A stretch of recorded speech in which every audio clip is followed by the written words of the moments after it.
L'objectif aujourd'hui est d'échanger sur les enjeux territoriaux et industriels de la programmation pluriannuelle PPE3 proposée par le gouvernement et d'entendre l'avis de plusieurs experts.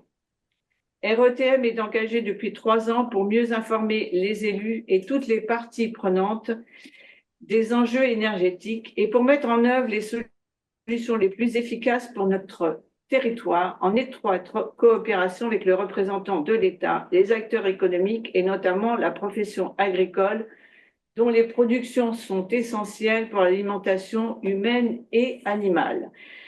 C'est un moment important pour tous les territoires au moment où le gouvernement va engager un débat à l'Assemblée nationale le 28 avril prochain, après des attentes très fortes exprimées par les parlementaires, les différentes institutions de la société civile et bien sûr les industriels durant la concertation. Puis la consultation sur la programmation pluriannuelle de l'énergie qui s'est achevée le 5 avril.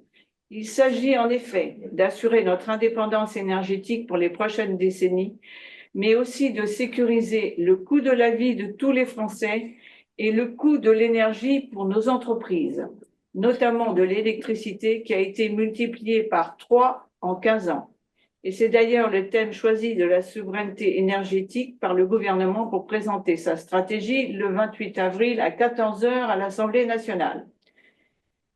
Nous devons comprendre pourquoi nous en sommes arrivés à cette situation en 2025 pour prendre ensuite les bonnes décisions sur notre système énergétique, coût, décarbonation, indépendance énergétique, réindustrialisation de nos territoires.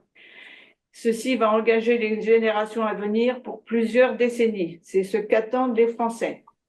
Merci à Marc Fontecave, président du comité stratégique de l'Académie des sciences, à Bernard Accoyer, ancien président de l'Assemblée nationale, à Christophe Bellet, directeur adjoint Centre-Ouest de GRDF, à tous les délégués en France du réseau énergie terre et mer et à vous, responsables d'associations, élus et citoyens, d'être disponibles aujourd'hui pour cet échange et répondre à vos questions dont les résultats seront transmis cet après-midi aux députés. Bonjour à tous. Donc, je suis Emmanuel Picard, délégué de Vendée-Mer. Donc, Vendée-Mer, c'est un collectif d'élus, donc avec un peu plus de 1000 adhérents. Il y a de mémoire 530 maires et puis 300 environ conseillers municipaux, quelques conseillers régionaux et quelques parlementaires. Donc, c'est un collectif dont le slogan est face à l'éolien, la parole aux maires. Notre premier sujet, c'est la démocratie locale et c'est un sujet qui est plus large évidemment que l'éolien, même si on se concentre nous sur l'éolien et maintenant d'ailleurs le photovoltaïque qui génère à peu près le même type de problème. Maintenant, je laisse la parole à Bruno Latsou, qui est délégué Vent de Colère. Eh bien, bonjour à toutes et à tous. Oui, Vent de Colère est une fédération nationale qui réunit plusieurs centaines d'associations qui sont largement centrées sur la lutte contre l'éolien, les éoliens, j'allais dire, terrestres et maritimes.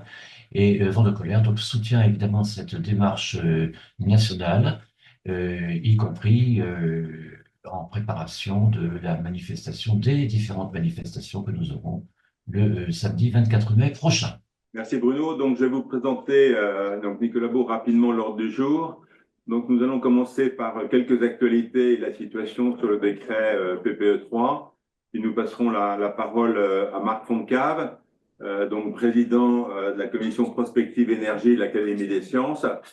Nous reviendrons sur quelques points clés de la réunion qui a eu lieu à Château-Thierry le 12 avril, notamment sur le coût de l'électricité. Pierre-Emmanuel nous fera un peu un bilan de la procédure ZADER et des principaux risques PPE3. Ensuite, la question est au débat au Parlement et donc on donnera un petit peu la parole à monsieur Bernard Accoyer pour qu'il nous donne son avis et ses recommandations. Ensuite, nous introduirons un des points importants de RETM, c'est les propositions de NR thermique sur les territoires, avec quelques départements exemples. Et monsieur Christophe Bellet, qui est le directeur adjoint Centre-Ouest GRDF, nous fera un état des lieux des positions de GRDF et de leurs prospectives. Nous aborderons rapidement les contraintes et conditions de mise en œuvre des NR thermiques, qui est un point clé, entre guillemets, au niveau des territoires. Et ensuite, plusieurs associations s'exprimeront sur les projets qui ont ses ailes dans toute la France, de Dunkerque avec le projet éolien en mer que présentera Florent Collier jusqu'au sud de la France. Et puis, nous ferons une synthèse un petit peu de ces points et puis nous aborderons les prochaines étapes qu'a abordé effectivement Bruno Latsou. Donc, le 5 mai, il y a un certain nombre d'endroits en France où sur des projets qui ont fait l'objet d'un avis favorable du commissaire enquêteur malgré une opposition très forte des territoires.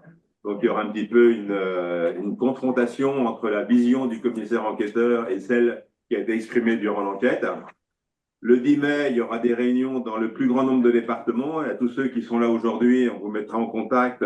Et Pierre-Emmanuel Picard, dont on vous donnera l'adresse mail, sera le référent pour vous donner le nom de toutes les adresses des associations de vos départements pour que vous puissiez travailler au niveau départemental, notamment avec un objectif le 24 mai qu'on verra en fin de réunion.